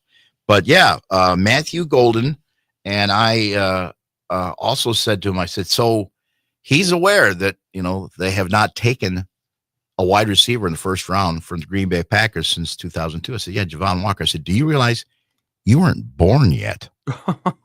You weren't even born yet. And he says, he said, it's clear to me how significant this is. And he put it on his shoulders. He wants to be that standout guy to make sure to say to everybody, the Packer fans, they made a right choice taking me at 23rd overall in front of 200,000 people. Yeah, no, you love that kind of attitude, especially from a rookie. What else stood out to you, Mike, about the draft? I mean, this is a historic event for Green Bay. It must have been really cool being there. Did anything happen that surprised you or kind of blew you away at any level? Yeah, you drew 600,000 people and you had one arrest. Yeah, that is eight people asked to leave, one arrest. With the fortress of security that was around that place. Think about this, 600,000 people in 3 days. And of course, Friday was cold and rainy all day long. How Summerfest or Wisconsin State Fair, that runs 10, 11 days. Yeah. I mean, Green Bay matched their attendance in 3 days. That's how intense it was over there. And the other thing that I learned too is, you had to get a free pass. Conrad knows this. You went and applied for a pass. Maybe you had to give up your email, and then you get your ticket on your phone. And then you show that ticket when you went through security to get inside in the parking lot in front of the stage. That's not how they took attendance. And, down in Milwaukee, back in the day, 20 years ago or further back, when they did the circus parade, there were some political talk guys that were like, oh, why is this city spending all this money for this parade? And they were questioning the police estimates of the crowd. What do you mean? There wasn't 500,000 people there, and we're spending too much money as taxpayers to fund this parade and blah, blah, blah, blah, all that stuff. So to me, crowd estimates in the state have always been kind of sensitive because there's always sort of tax dollars attached to it. Right. The way they measured this was they had the cameras they had all set up, hooked up to a computer that counts the heads through the TV pictures they took. Oh my gosh. That's where we're at in terms of the technology. That's how they got that attendance level. The other thing that I found out too was that, Homeland Security was very interested in that event. You find out this stuff. Well, I kind of knew some of this before because some contacts I had.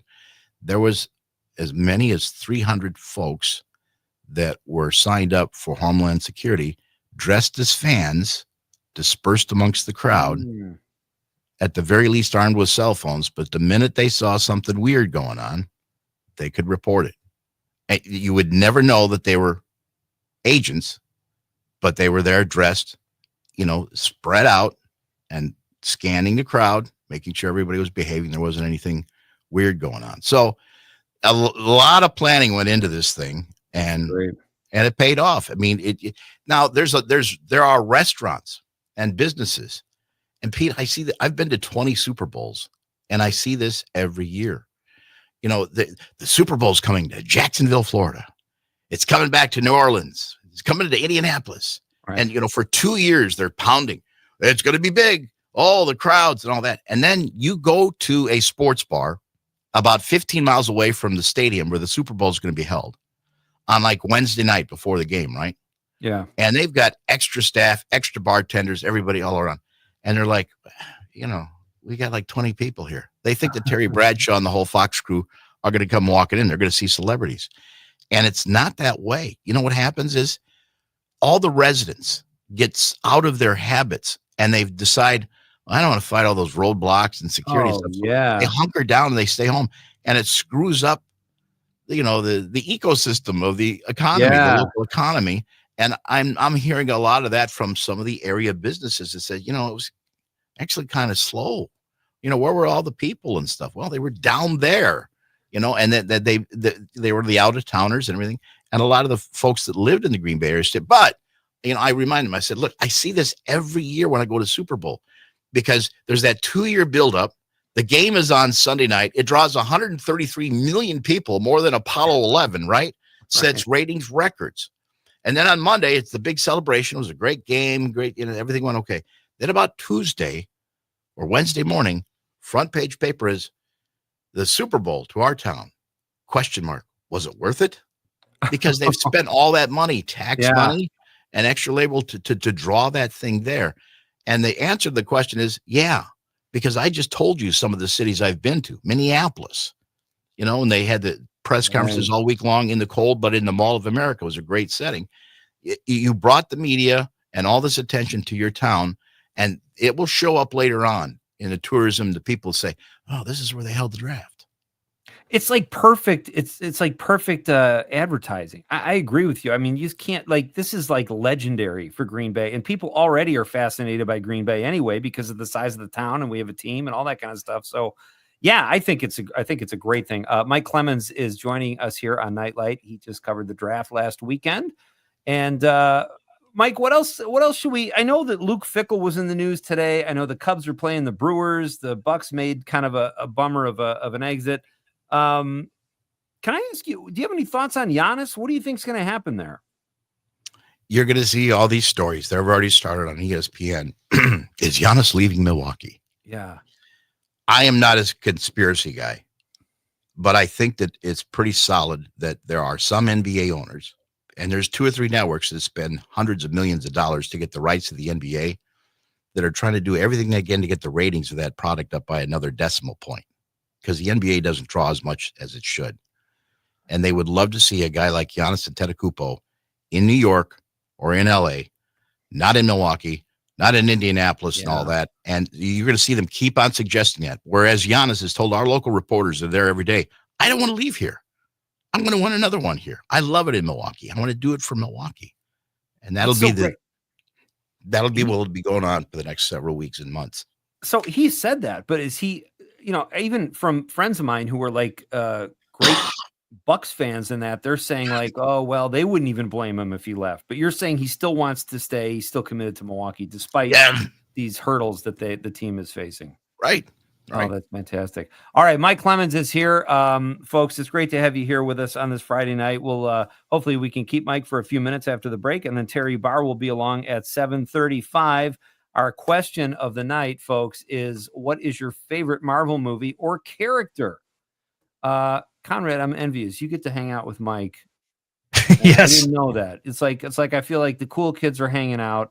You get Mike Clemens FaceTime. I'm very envious.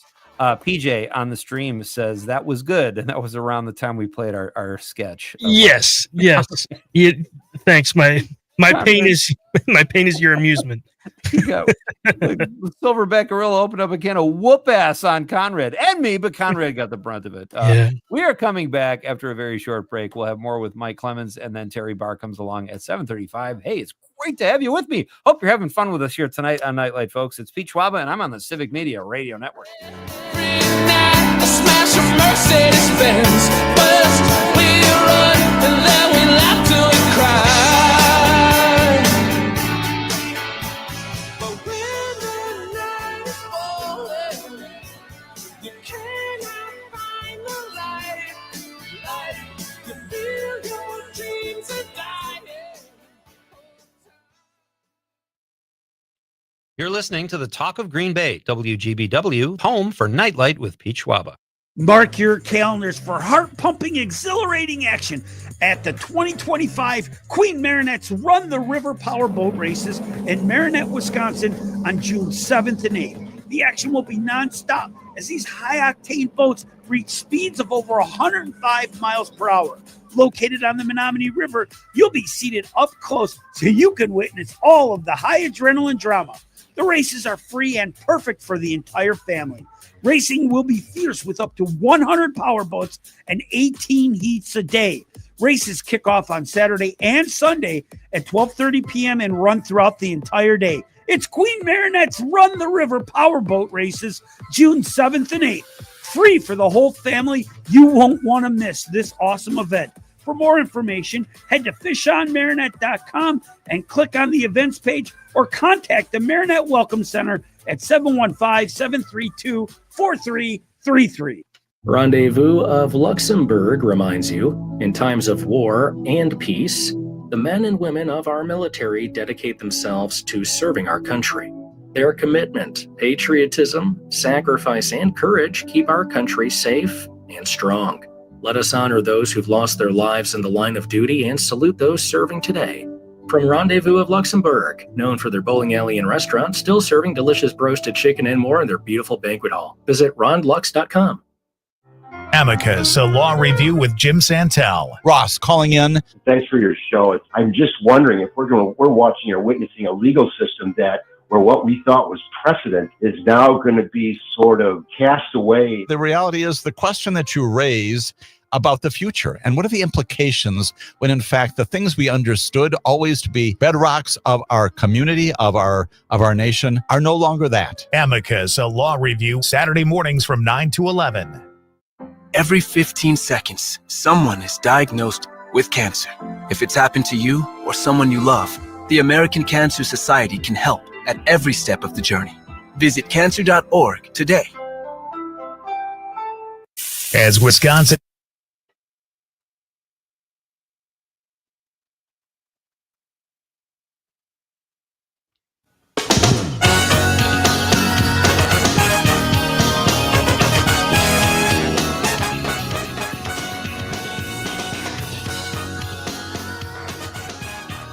Civic Media's own Do Everything guy, Luke Mathers, has chimed in and says Captain America Winter Soldier is the best Marvel movie. Great choice, Luke. I said that too before I got confused and said Wonder Woman, but great text. Thank you. This is Pete Schwaba and Nightlight. Welcome back. We are excited because this is a bar band Friday night. Mike Clemens is with us in studio. He's with Conrad in studio, and he just gave us a rundown on the draft. Mike, it's great to see you. Great to have you here. You say Giannis is staying. I take your word for that. And I think that would be a great thing. I love, and it seems like it's kind of, it just doesn't happen anymore. Like I've reached a point personally where I don't blame guys for taking the money. It's a short career. You never know what will happen. Take the money and run like a thief in the night. But I also love when an athlete shows some loyalty to the city that has become his home or her home. Yeah, I think he likes it as his home. They Yeah. just announced that they're expecting their fourth child. Oh my But gosh. here's the situation. John Horst, the GM, just signed an extension. So there's that. Okay. You've built this roster to this certain point, and part of the plan was to bring in Damian Lillard at the peak of his career. Right. Now all of a sudden, he comes back from the blood clot, then blows out his left leg, his other leg, with a torn Achilles. That's going to be a year. When he comes back, he'll be 36, going on 37 years old at a point guard.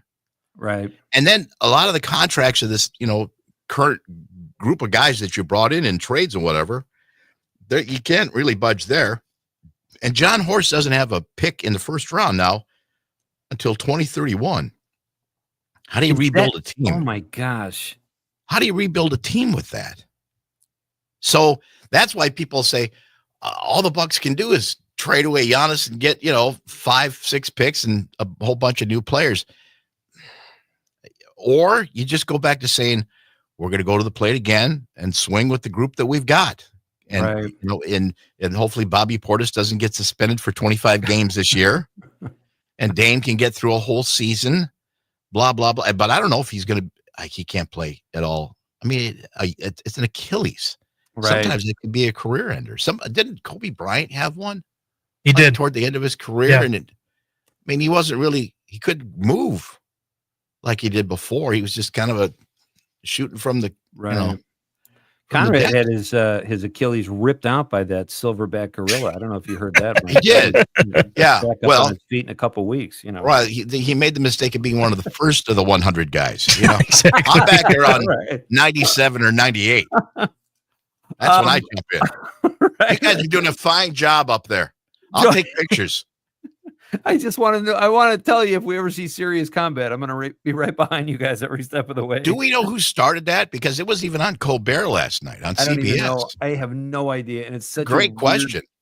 it's a great question, but I can't believe it's become as viral as it has. It's just an odd thing. Mike, did you happen to read the article? I think it was on ESPN about Luke Fickell saying, some of the adjustments they're making and how they're in a great place and they're going to go back to the roots or something like that. Yeah. What is the deal? I was so know excited for this guy. I don't know about Coach. He's got a little General MacArthur to him. Like with the sunglasses and just looking for the, like right. I shall return. And I mean, there's a little bit too much show and not enough. I don't see direction. I don't see, that's what I thought we were going to get. Like I thought, what's he going to do? Go back to Paul Chryst? I thought we were going to bring in this explosive offense, and it was going to be like, a highlight reel. And when I read in that article today, I just skimmed it, but I was like, oh, don't go back. What does this mean? I know they let go of the offensive coordinator, but it's a little trouble. Hey, there's one of the Packers though, and I didn't get a chance to talk to him today, but the 7th round pick, John Williams, big offensive lineman. Okay, he played at Cincinnati, which means he was probably recruited by Luke Fickell before Luke took the job in Madison. I haven't seen game plan, strategy, coaching staff, all those kinds of things, core players built yet to get this guy, like a team identity. And that's going to run out pretty quick here. And to top that off, in this NIL portal era, oh my gosh. Right. Oh my gosh.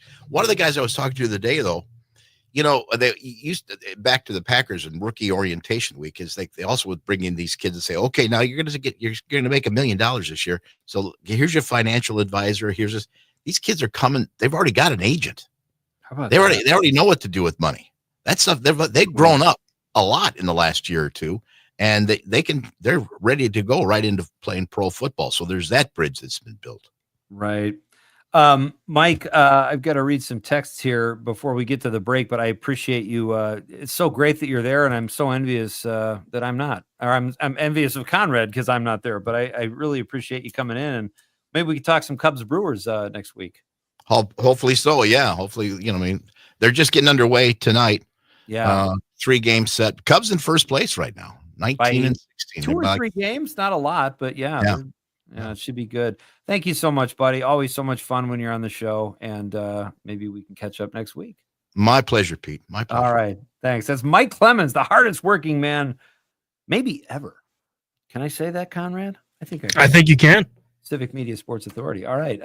From the 213, the original Tobey Maguire Spider-Man movies. Do those count? Of course they count. There's nothing wrong with that. Oh, that's our pal Nathan Deming. Thank you, Nathan.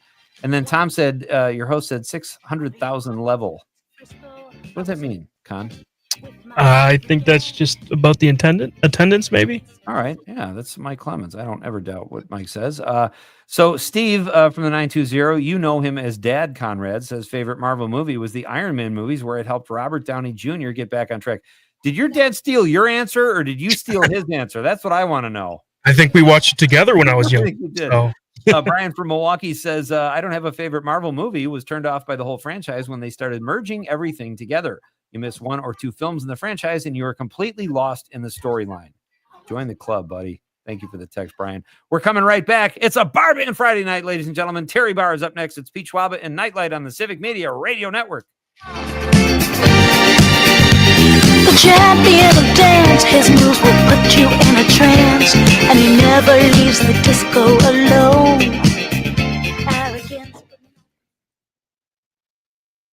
This is 97.9 WGBW.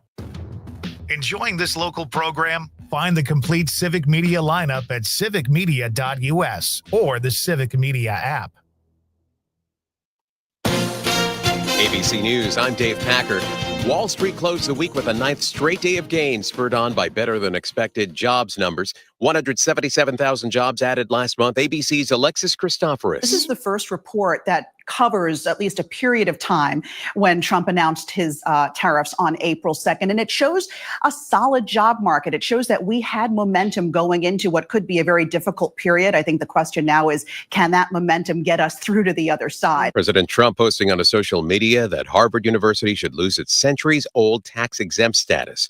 A Harvard spokesperson on Friday said that Trump's move is unlawful and would have great consequences for the future of higher education. Construction and staffing shortages at a radar control facility in Philadelphia, causing travel headaches for folks trying to get out of Newark Airport, hundreds of flight delays. A deadly crash near Yellowstone National Park, a tour van and a pickup truck colliding, 7 people dead. This is ABC News.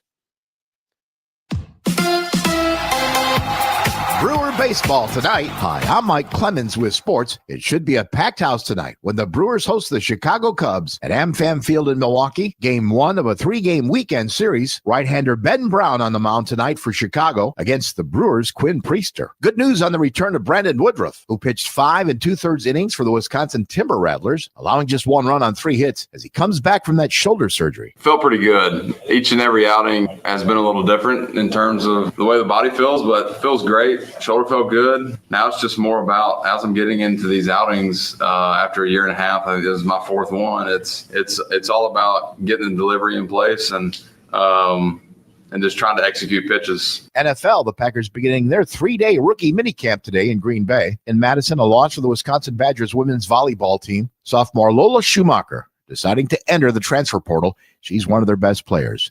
With sports, I'm Mike Clemens. On your entertainment beat, I'm Pete Schwaba. Is there anything Gwyneth Paltrow thinks she can't do? Probably not. She desperately wants to help you find the right Mother's Day gift for your wife or mother. Variety reports that her company Goop says they offer thoughtful gifts at healthy prices. They're not kidding. Whether you're looking for a $600 flower bouquet, a sleep headband for 350 smackers, or a $4,000 blanket, she's got it all. Sure, it's a lot of money, but don't worry, all the proceeds go right to Gwynnie's ego. A recent study shows that rats can distinguish between 2 different kinds of wine. The study, done by animal cognition scientists, say rats can distinguish between Sauvignon Blanc and Riesling. A couple things. This is finally the news we've been waiting for as a society. And 2, this might sound impressive, but what scientists failed to share was that one of the rats was so stupid he ordered red wine with fish. For more showbiz fun, tune in to Nightlight with me, Pete Schwaba, weeknights from 6 to 8 p.m. on the Civic Media Radio Network. This is your local Civic Media radio station. Want to hear even more? Anytime? Find all of it at civicmedia.us. I'm meteorologist Mace Michaels. Tonight, mostly cloudy, maybe a shower or 2, and a low in the upper 30s.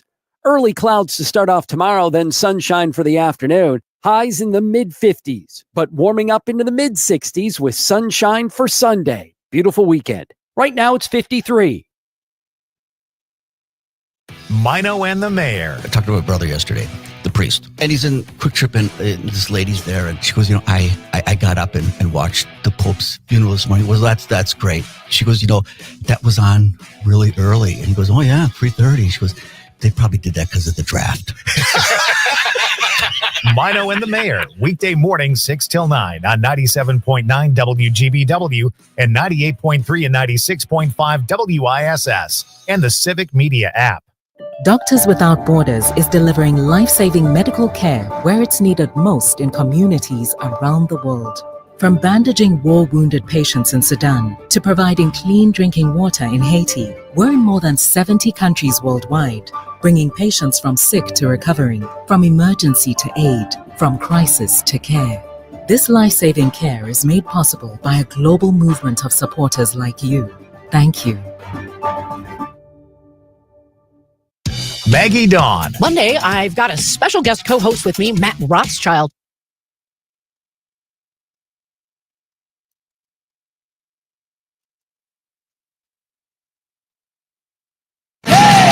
Time to check out original music with Bar Band Friday on Nightlight. Now, your host, Pete Schwaba, and special guest, Terry Barr. All right, it is that time of the week, ladies and gentlemen. One of my favorites here on Nightlight as we welcome our friend and Max Inc. radio co-host. She knows more about music than the rest of us have forgotten. That makes no sense, but I think you know what I mean. She's very knowledgeable, and she's an absolute blast to have on here every Friday night for Bar Band Friday Night. Terry Barr, how are you, my friend? Hello, Pete and Conrad. Happy Friday night. I am coming to you from the youth ballparks of Denmark, Wisconsin. Yeah, you're in the hood. I can't believe it. How it's your nephew's baseball tournament. How's it going? Yes. Well, I just checked the score. When I got in the car to call you, it was 4-4, and all of a sudden it's 7-4. So my nephew's team has 7. The good guys. Okay. The good guys have 7. Yeah. It's so much fun here. Yeah. I talked about how it feels like it's the beginning of summer because baseball is underway and these kids just try so hard. And it's just so fun to watch and to be here to cheer them on. I can't believe, how are the parents, Terry? Because that is my pet peeve, our parents at these sporting events. Sit down and shut up. That's what I say. The first, it gets worse as the season goes on. I mean, we've seen some nasty things, although I've seen worse at these young guys, their football games. Woo! Yeah, a police officer at one of the last football games of the season for my nephew, cop actually had to take one of the dads out. Oh, come on. That is so embarrassing. It's horrible. Oh, man. And it's like, why are you? And he was screaming at his own child. He wasn't even yelling at someone else's kid or the coaches or the umps or the, whatever you call them in football. Yeah. And here comes the cop, and he's like, you're coming with me. But now in the WIAA, I find this so fascinating. They passed this new resolution that if you are a parent, and this is related to a WIAA sport, and you get in trouble and get tossed out, you're not allowed back in until you take an online test to prove you are allowed to come back and to be on your best behavior. You have to go to anti-D-bag training, I think. Just unbelievable. And I don't even, what drives me crazy is you want to talk to your own team, that's fine. Do not, under any circumstances, rip on another kid on the other team when they're kids or middle schoolers or high schoolers. Just get out of here with that. Well, you're a great man. I know. Let's focus on the For positive. the love of it. Yes, they want to win. I mean, my nephew's 12. Come on. Right. But, they want to win as bad as anything. But, yeah, they don't deserve to be yelled at. They're not paid. They're all having fun. So, yeah, it's a good feel tonight. We'll see. This continues through the weekend. So we'll see. He's lucky to have you as an aunt, and we're lucky to have you as a guest. You are sweet. Thank you. I'm lucky to have him in my life. He's a fun kid. Well, good luck. I hope they bring home the W out there. Hey, Me so too. our question tonight, Terry, is favorite Marvel character or movie? Do you have one? Oh, I heard you talking about this. Does the Hulk count? Is he a Marvel? Conrad, double check the Hulk. Yeah, counts. the Hulk is Marvel. Yeah, that's a great one. That between that and Captain America, I think those would be my two. And I don't know if it's just because the Hulk especially takes me back to when there was the Hulk TV show. Oh yeah, Bill Bixby, absolutely. Oh my goodness, that was something. Yeah. Somebody else said the Hulk tonight too. Matt Harper texted on social media and says, "Rock rap artist Terry. If you haven't heard Matt's stuff, you definitely should." But he says Deadpool and Wolverine. Yeah, and then Janet Jelland. I don't think there's any relation to our pal Eric, but she says Winter Soldier. So that's good. So you're in good company. Wow. Yeah. So listen, let's get you back to the game at a reasonable hour. Let's jump right in to you have a great guest tomorrow night, and you're sharing some of their stuff with us here tonight, which I think is fantastic. Correct. We also just found out that we're up for our show is up for quite a few Madison area Music Association awards. So we're honored and thrilled by that.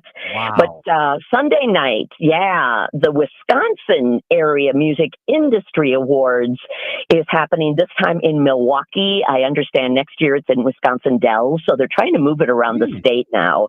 Okay. It was in Green Bay last year, and we are up for the best music show once again, and we are the defending champion. Yeah. So we'll see how that goes on Sunday night. And then also it is the Rocker Jamboree on Sunday afternoon. He is recovering so well, but this is just an opportunity to hopefully stick a little more cash in his pocket to pay those healthcare bills off after his heart attack. So it's a busy weekend. I'm glad he's doing better. And you guys have you got a great artist on tomorrow night too. This Shondell Marks. Yes. Am I saying that right? Shondell? You are. Shondell is based in Baraboo. She is a full-time musician, and if she's not out with a band, and I think currently she might be in 5 different bands, including her own band, she takes time to teach other people how to play whatever you want to learn. If you want to learn bass guitar, piano, she plays accordion. She is just such a talent, and of course she writes all her own songs as well. I love that too. We have Mhm. what song do you want to start with? Because you sent 2 great ones. We have Sweet, and then I think is it Nestor or Genesis? It's Genesis with her band Her band is Nestor. Nestor. Okay. Sweet is with her own band, and it's Okay. an interesting song because she wrote it as she describes to me when I asked her about it. She wrote it when she was in a relationship and it was going south, and she did everything to be kind, to be nice, to try to hold it together, and then finally she said, "Forget it." And so she said the song Sweet is not what you think it's going to be. All right. Well, we'll keep that in mind. Yeah. Why don't we hear? This is Shondell Marks. You can hear her tomorrow night on Max Inc. Radio with our bar band Friday night friend Terry Barr. Here is the song Sweet.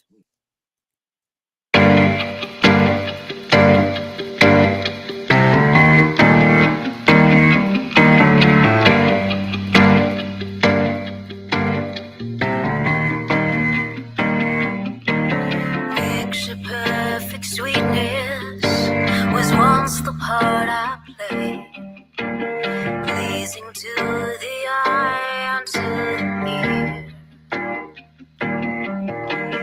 Last time I was zipped up, I found I couldn't breathe. How do I escape this paradise, my dear? Choking on your sweet tea, it's seeping into me. All I have is nothing. All I have is nothing. All I have is nothing when I play the game you wait. All I have is nothing. All I have is nothing. All I have is nothing when I play the game your way.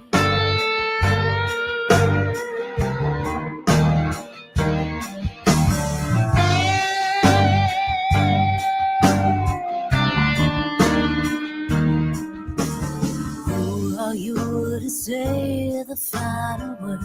Why should only your voice be heard? Sitting in your pretty house with a fistful of stones, spinning wheels breaking through, kicking up the dirt. You and your perfection, I'm glad to be alone. Choking honey, your sweet tea, it's seeping into me. All I have is nothing. All I have is nothing. All I have is nothing when I play the game you wait. All I have is nothing. All I have is nothing. All I have is nothing when I play the game your way.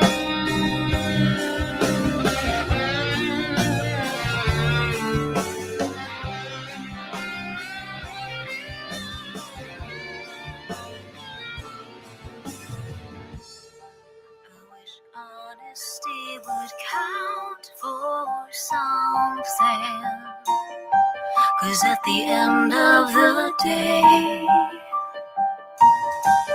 it's up to me.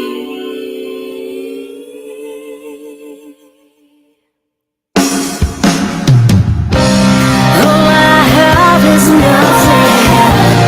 All I have is nothing. All I have is nothing when I play the game your way. All I have is nothing. All I have is nothing.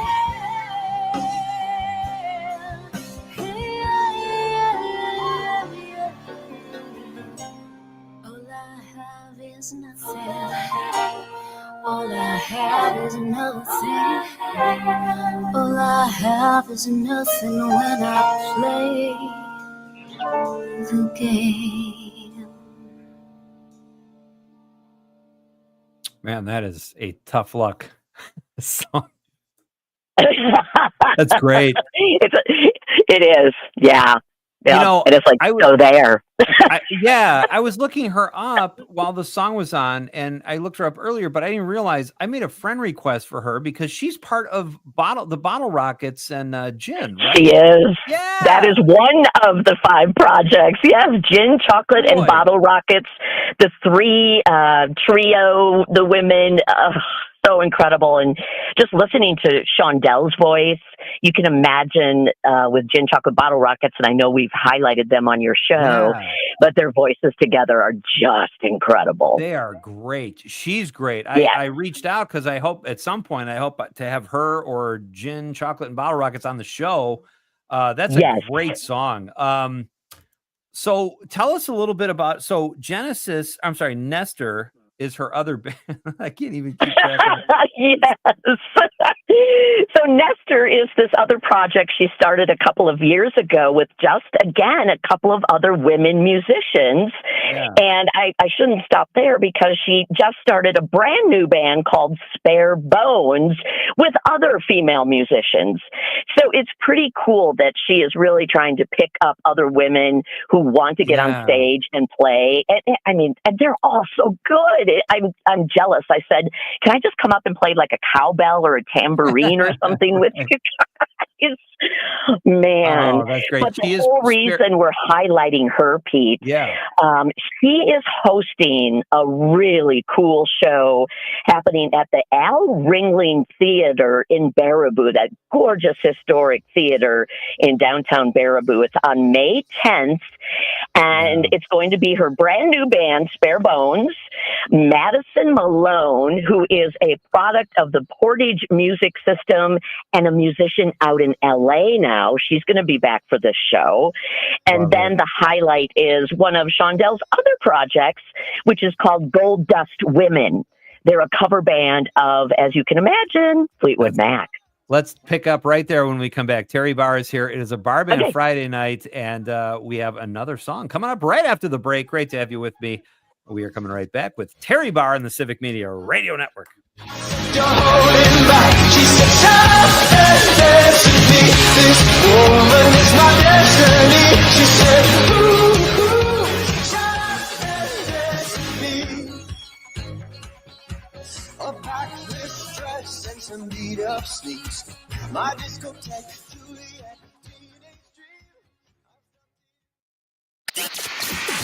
Come work with us. Civic Media has a number of great jobs across the state. Open now at civicmedia.us/careers. Mark your calendars for heart-pumping, exhilarating action at the 2025 Queen Marinette's Run the River Powerboat Races in Marinette, Wisconsin on June 7th and 8th. The action will be nonstop as these high-octane boats reach speeds of over 105 miles per hour.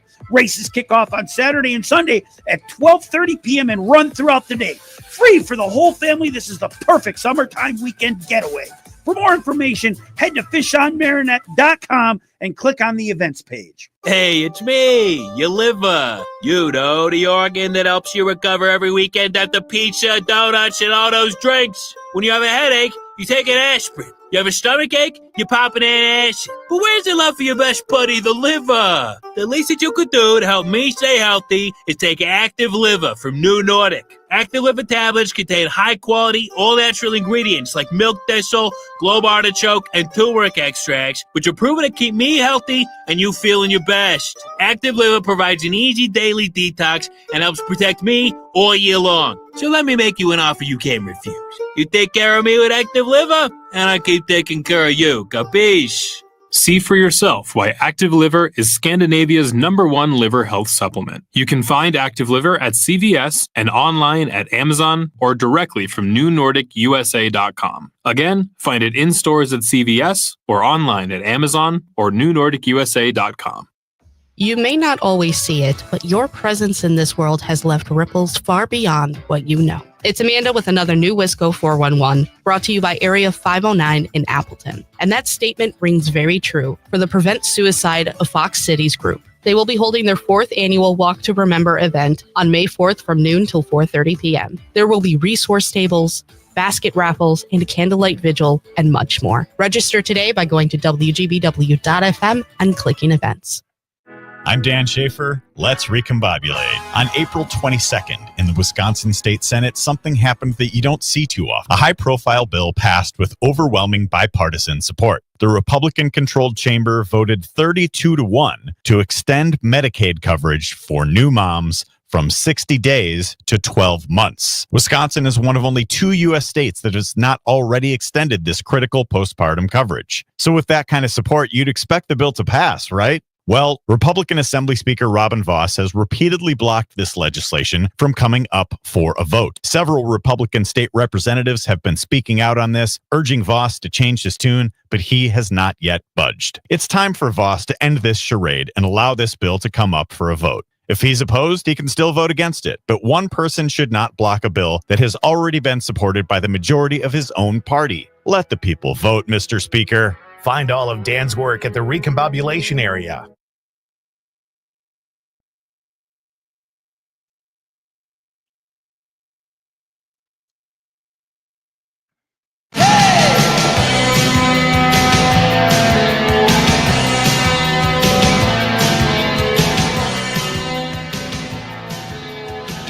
Welcome back to Nightlight with Pete Schwaba. I am Pete Schwaba. This is a Bar Band Friday night. We've got one text here we've got to read. We can't let this one get away. Our question of the night was, what was your favorite or is your favorite Marvel or Marvel character? Marvel movie or Marvel character? Steady Eddie says, sometimes, Pete, you are so cynical.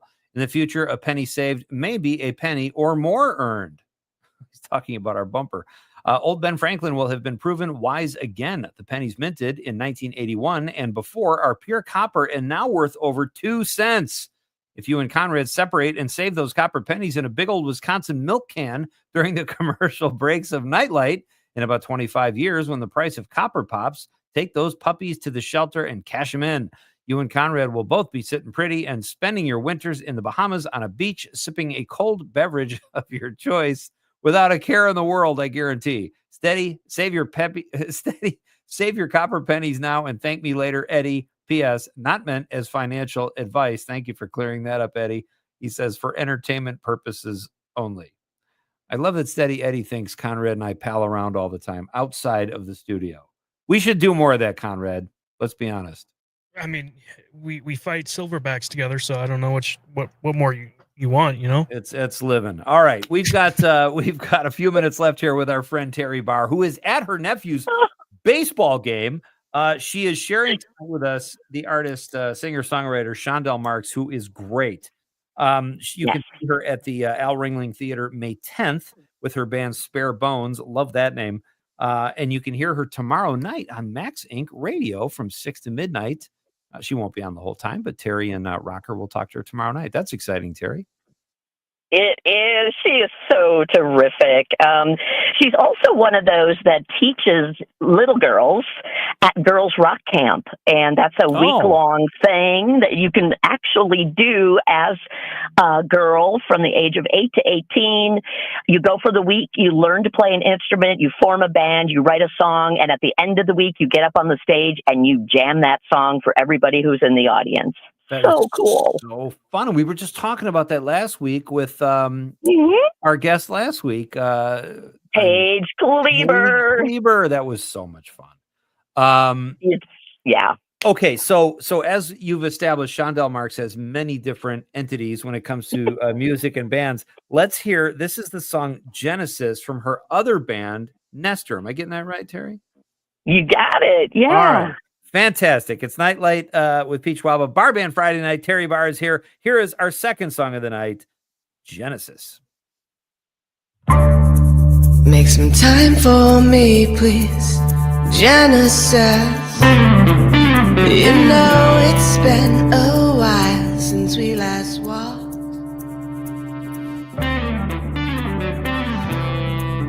The air is thin, not the only one who's noticed. Do you wanna watch me cave in? You think it's automatic, expecting it to fashion on its own. I'm simply symptomatic, it has always been my habit, drive in my car. Don't go chase me around your lane. I wanna feel you scream, just wake me on the inside. Pull the sheets up over genocide.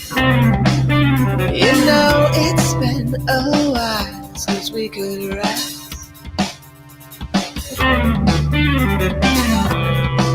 The charms are brief and I need some answers. If you please me, do you wanna watch me caving? You think it's automatic, expecting it to fashion on its own. I'm simply symptomatic, it has always been my habit, drive in my car. Don't go chase me around the night. I wanna feel you scream, just wake me on the inside.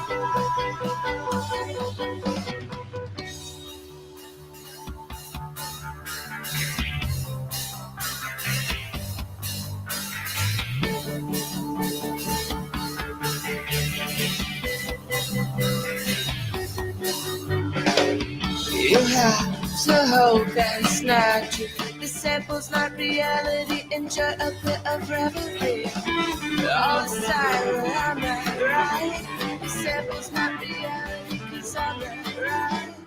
Don't go chase me around all night. I wanna feel you scream, just wake me on the inside.